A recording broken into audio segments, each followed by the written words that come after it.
Hey legends, want easier lobbies in Apex? Here's how. Skill-based matchmaking in Apex means your lobbies are based on your recent performance. Here are 3 ways to get easier games. First step is to queue up with lower ranked friends. If you squad up with newer or lower ranked players, matchmaking will balance the lobby, giving you an easier mix of opponents.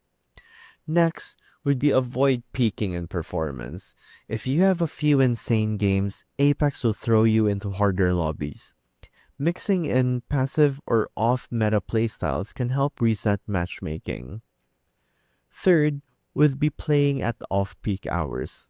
Late at night or early mornings, fewer players are online, and skill-based matchmaking has a harder time fitting balanced lobbies. So you could use that to an advantage if you just want to take it easy for today. Not every day has to be that ranked grind. Sometimes you just want that casual gameplay to pass some time away. Try these tips and let me know in the comments if they help. Drop a like if you want more Apex guides.